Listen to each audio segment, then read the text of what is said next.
अस्सलाम वालेकुम व्यूअर्स, कैसे हैं आप सब लोग। मैं बिल्कुल ठीक हूँ और आज मैं आपके लिए लाई हूँ मज़ेदार सी ये खीर की रेसिपी जो बहुत ही ज़्यादा मज़े की होती है और दावत वगैरह में तो इस टाइप की डिशेस बहुत ही ज़्यादा पसंद की जाती हैं। तो आइए चलते हैं अपनी रेसिपी की तरफ।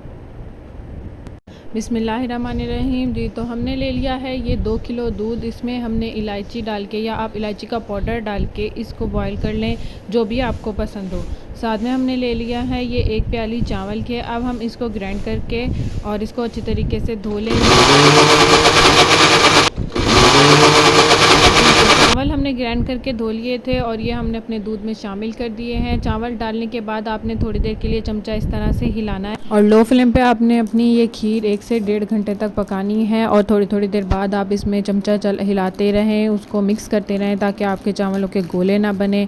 लो फ्लेम रखनी है आपने ताकि आपकी खीर बिल्कुल भी नीचे से ना जले, ना उसका जायका ना ख़राब हो। जी, तो व्यूअर्स अब आपने क्या कर लेना है कि अपनी खीर को अच्छे से घोटा लगा लेना है। हमारे पास ये बहुत ही अच्छा सा मिक्सर है जिससे हम इसको मिक्स कर रहे हैं। अगर आपके पास ये नहीं है, ये किसी दूसरे टाइप का मिक्सर है, तो आप उससे भी घोटा लगा सकते हैं। ये देख सकते हैं आप, हमारे पास तो ये बहुत ही ज़बरदस्त मिक्सर है।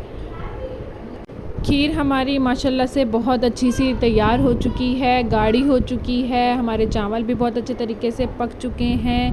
1 से 1.5 घंटे तक हमने इसको पकाया है, इतना कि ये गाढ़ी हो जाए। जी, तो खीर हमारी पक चुकी है। अब हम इसमें शामिल कर रहे हैं चीनी। आप अपने टेस्ट के मुताबिक कम या ज़्यादा या नॉर्मल जितने भी आपको पसंद हो आप इसमें चीनी शामिल कर सकते हैं।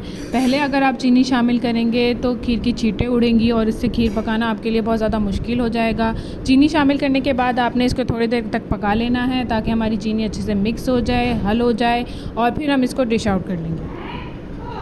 जी, तो व्यूअर्स खीर हमारी तैयार हो चुकी है। एक खूबसूरत सी डिश लेके हम इसको डिश आउट कर लेते हैं।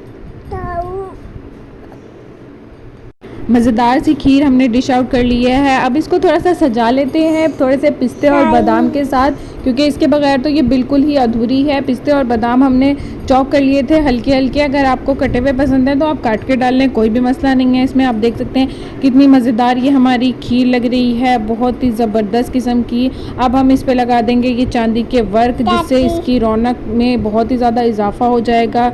ये देखें, इस तरह से चांदी के वर्क लगाने का तरीका भी है इसमें कि आप किस तरह से चांदी के वर्क लगा सकते हैं। जिनको नहीं आते वो भी सीख लें। तो ये देख सकते हैं अब हमारी खीर बिल्कुल तैयार हो चुकी है।